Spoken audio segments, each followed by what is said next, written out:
La vivienda comenzó a ser construida hacia 1848 por Jacinto de Lepiane y quedó concluida casi 10 años más tarde, dirigida entonces por Pedro Fossati, arquitecto italiano que le dio el carácter y la forma definitiva. Constituyó el lugar donde el general Urquiza conformó su hogar con su esposa Dolores Costa y los numerosos hijos con los que contó. En ella vivió los últimos 20 años de su vida, transformándola en centro de gravitación política, ya que desde esta casa dirigió los destinos de la provincia de Entre Ríos como gobernador y de la Confederación Argentina en su carácter de presidente constitucional.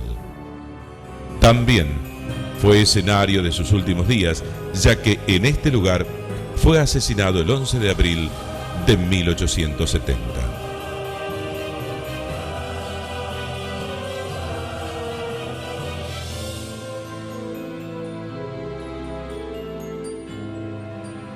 Una fachada imponente se recorta entre jardines con una arquería que repite la simetría ordenadora de la totalidad de la construcción. Dos torres miradores equilibran la horizontalidad del diseño, otorgándole la esbeltez necesaria, además de cumplir con la función práctica de control y seguridad.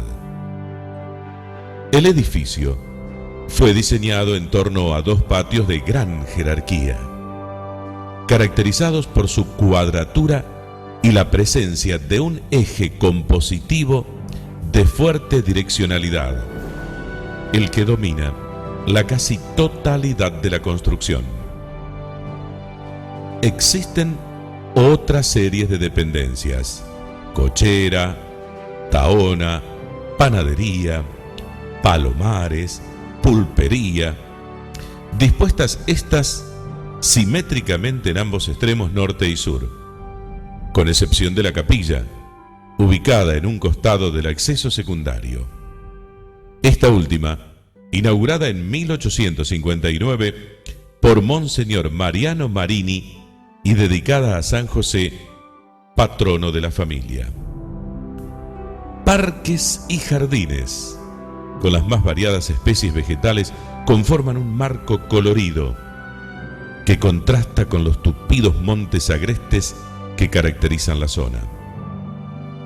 La mansión refleja una síntesis cultural en la que conviven armoniosamente diferentes estilos, aunque confluyen con el ropaje arquitectónico de marcado léxico clasicista.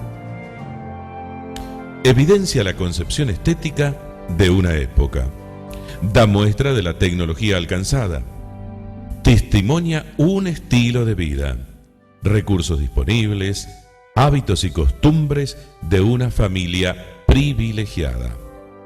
En suma, preserva la historia de sus moradores y el contexto que le dio la vida.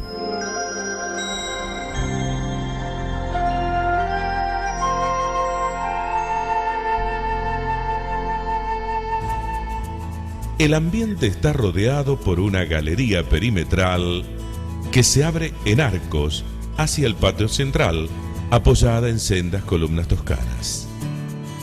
Para cada ángulo de la galería, el general Urquiza hizo pintar a Juan Manuel Blanes óleos de acciones guerreras en las que participó, las que fueron realizados hacia 1856. El pabellón principal incluía las habitaciones destinadas al uso familiar, las que se comunican entre sí, con excepción de las del ala oeste destinada a los huéspedes. Constituyó el espacio íntimo de la numerosa familia que conformó el propietario.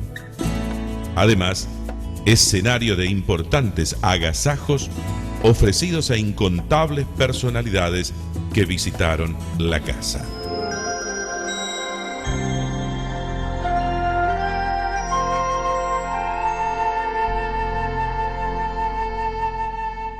Constituyó el recinto utilizado por el general Urquiza para las funciones oficiales. Un ambiente sobrio, con una decoración que incluye una caja fuerte confeccionada por la Casa Fillet de París y un secrétaire realizado en madera fina de tapa rebatible y que, según tradición, fue obsequiado al general Urquiza por el barón de Mauá, un afamado banquero brasileño.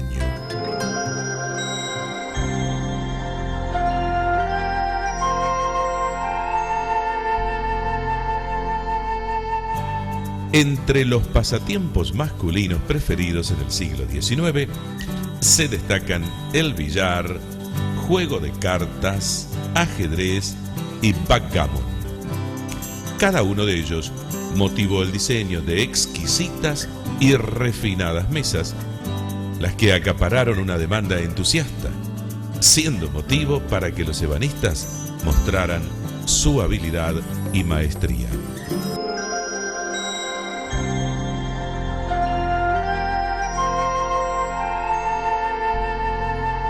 De rigurosa similitud y simetría entre ambas, con escalera interior de caracol, artísticamente ornamentada una, mientras que la restante no posee forma de acceso directo y fijo. Los miradores, que identifican la fachada en sus ángulos norte y sur, son de neta influencia arquitectónica rural. Cumplen funciones de seguridad, al permitir la vigilancia a varias leguas de distancia y hacia todos los rumbos. Las torres rememoran una concepción de vida casi feudal, típica de las villas del Palladio del Veneto, a cuyos pies se cultivaban vides y frutales, y el señor controlaba el trabajo de su personal en las tareas del campo.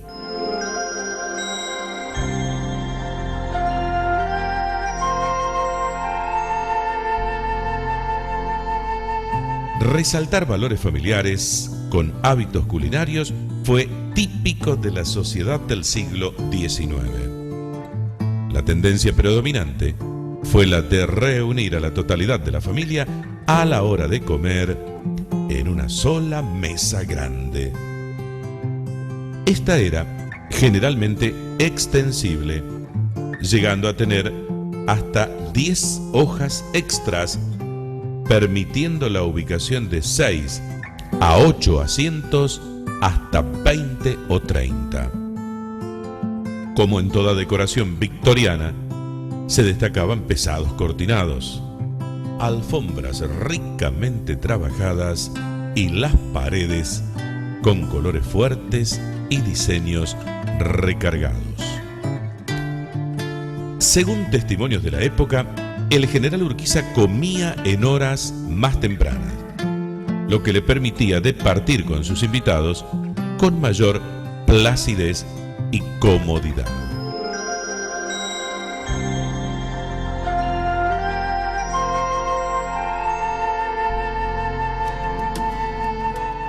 Juan Manuel Blanes nació en 1830 en Montevideo, República Oriental del Uruguay, y murió en Pisa, Italia, en 1901.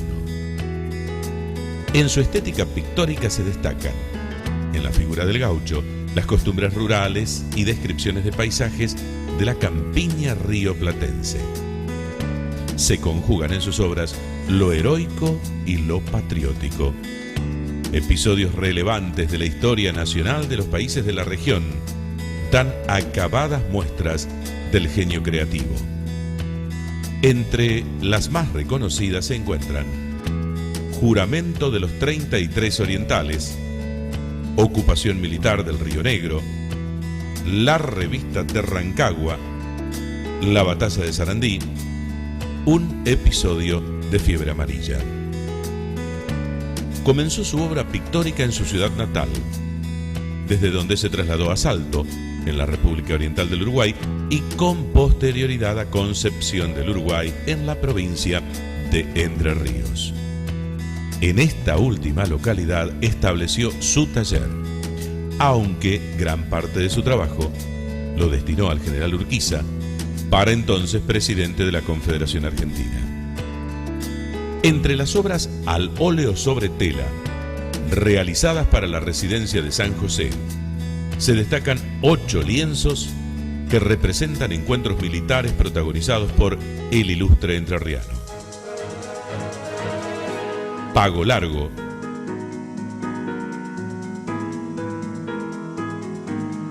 San Cristóbal,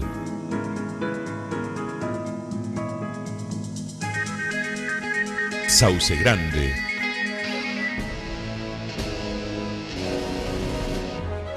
India Muerta,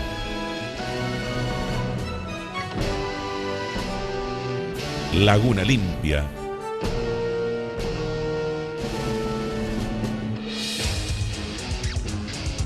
Pences,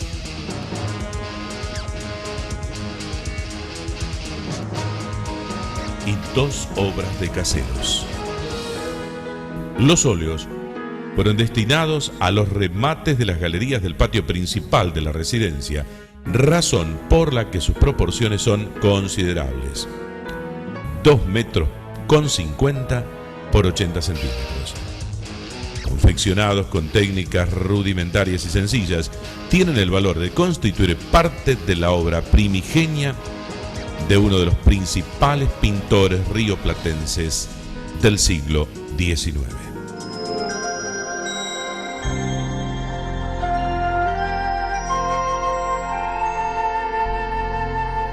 El general Urquiza ejerció la función de gobernador de la provincia de Entre Ríos y presidente de la Confederación Argentina desde su residencia particular, razón por la que constituyó una verdadera casa de gobierno y tránsito obligado de cuanta personalidad de la época tomaba contacto con él.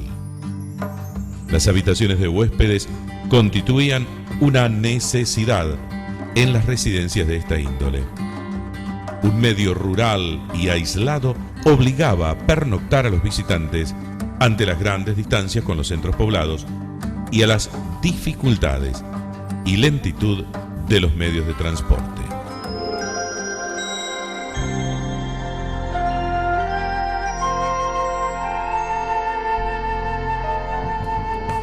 La forma de obtención, almacenamiento y distribución del agua para el consumo humano ha cambiado profundamente a lo largo del tiempo.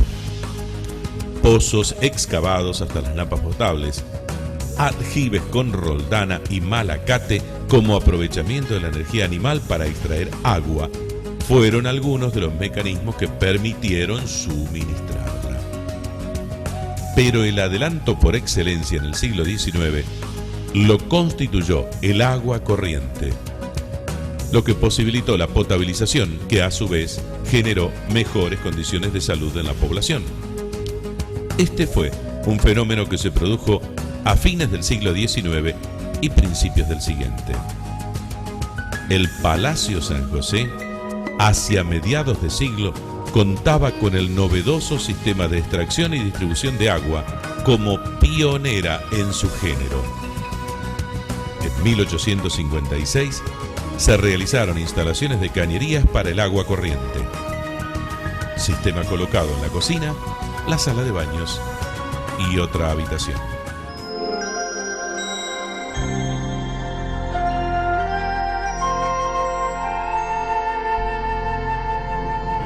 El general Urquiza se hallaba sentado en la galería principal cuando se produjo el ataque a la residencia. Una partida entre 30 y 50 hombres ingresó por la parte posterior del edificio a las órdenes del coronel Simón Luengo y Nicomedes Coronel. El general se levantó seguido por el señor Solano, atravesó el primer patio en dirección a la entrada principal, haciéndolo con bastante celeridad. Al llegar al segundo zaguán, oía estas voces: ¡Abajo el tirano! ¡Viva el general López Jordán! Y enseguida un tiro. Cesaron las voces y se sintieron en su lugar el ruido de hombres que corrían. El general vestía de blanco. Los patios estaban iluminados y debió ver y ser visto, pues se detuvo en su marcha y a medio correr entró a sus habitaciones. El patio se llenó de gente y comenzaron a oírse tiros sin orden ni concierto. Después supe que quien le había pegado el tiro fue el Pardo Luna y el que le dio de puñalada fue Nicomedes Coronel. Declaración del testigo José Romualdo Baltoré. La esposa del general Urquiza transformó la habitación en un oratorio. Hizo colocar una lápida de mármol con una ilusión categórica respecto a la culpabilidad de Ricardo López Jordán.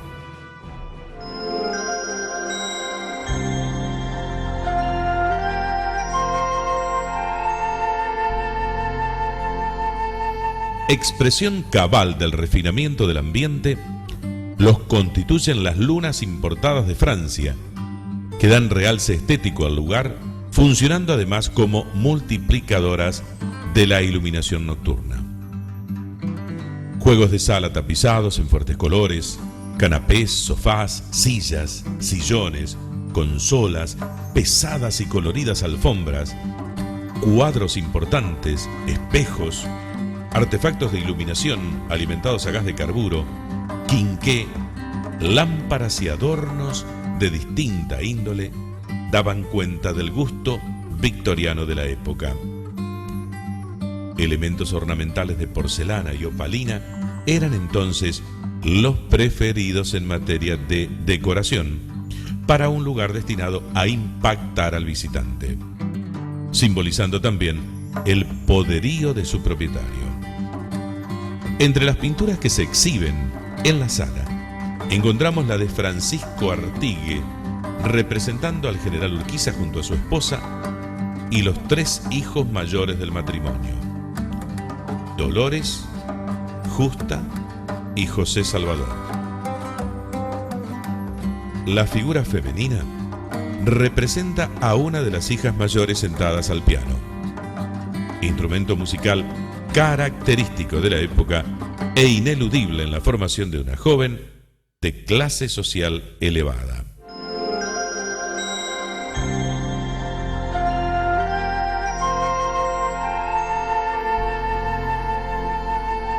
Concentró el lugar las actividades de servicio: cocina, despensa, comedor secundario, dormitorios de empleados jerarquizados, etc. También estaba destinado a las tareas de numerosos empleados, al funcionar el escritorio comercial. En el artístico soporte del parral de hierro forjado pueden observarse artísticas liras que adornan el enrejado. Fue construido por Tomás Benvenuto e instalado hacia 1861. Algunas de las vides plantadas en la época fueron enviadas por el naturalista Eduardo Holmberg. El brocal del aljibe es de mármol de una sola pieza, con sendas figuras alegóricas que realzan su valor artístico. Las lajas del patio fueron traídas del paso del hervidero del río Uruguay y las restantes piedras de Spezia en Italia.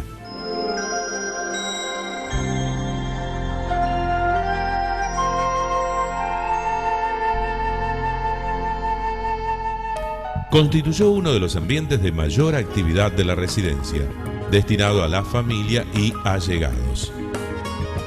En las viviendas rurales se elaboraba gran parte de lo que se consumía en la casa. En general, el menú no era muy variado, pero sí artesanal y natural. Conservas, pastas, embutidos, mermeladas y dulces hacían las delicias cotidianas.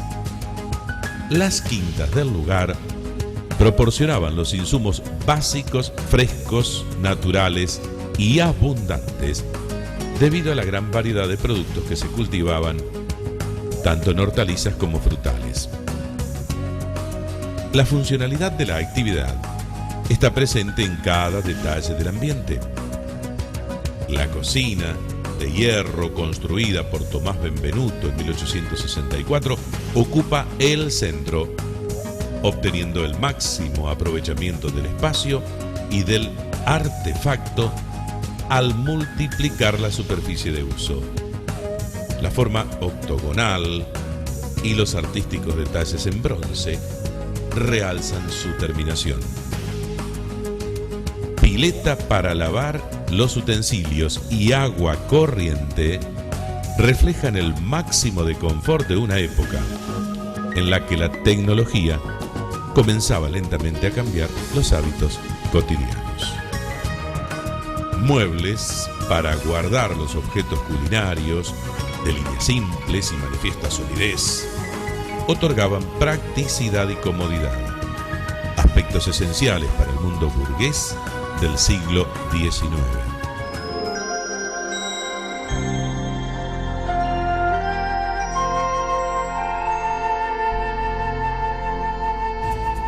A la usanza de la mayoría de las estancias argentinas del siglo XIX, San José contó con un negocio mercantil interno destinado particularmente al personal que se desempeñaba en el establecimiento y en el destacamento militar próximo a la residencia.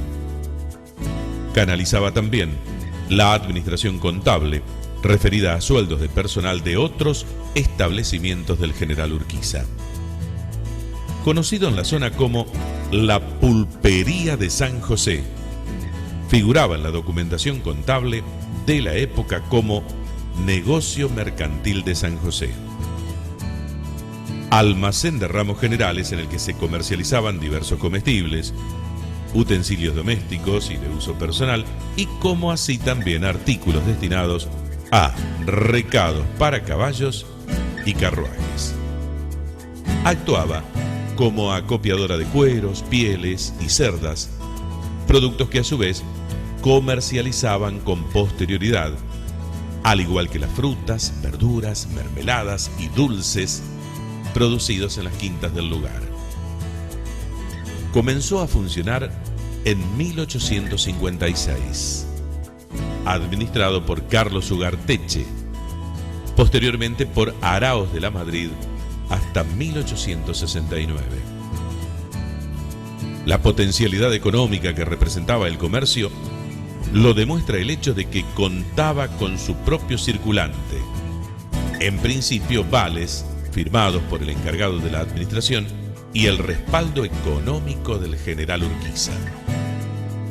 Pero también contó con una moneda propia, de medio real, acuñada por el grabador Pablo Cataldi.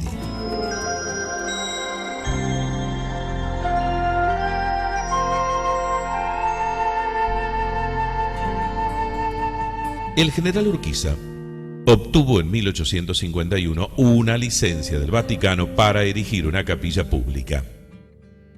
La construcción se inició en 1856 y fue bendecida el 19 de marzo de 1859. La obra fue encomendada al arquitecto italiano Pedro Fossati. De planta octogonal y belleza arquitectónica, fue destinada a la advocación del santo patrono de la familia, San José, y dedicada al respeto y veneración de los padres del general, según la crónica de la época. El altar, presidido por San José y el Niño Jesús, fue construido por los tallistas españoles José Clusellas y Pedro García. Magníficas tallas en madera conforman dos palcos que permitían asistir desde su interior al oficio religioso. La decoración interior fue realizada por el pintor uruguayo Juan Manuel Blanes.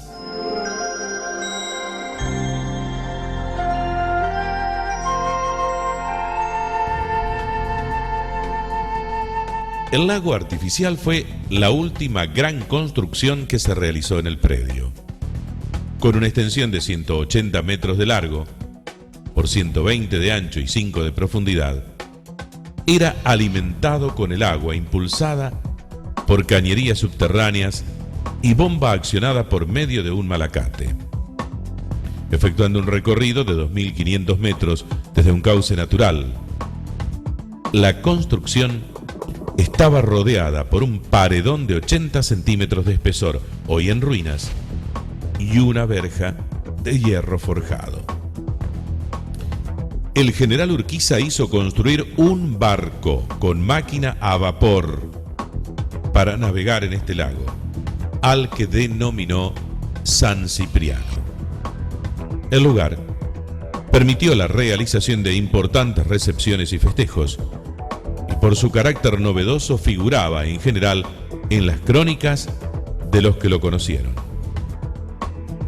En 1870, durante la visita del presidente Sarmiento, un cronista recuerda: nosotros nos dirigimos con el resto de la comitiva y las señoras y niñas a hacer un paseo por el Gran Lago.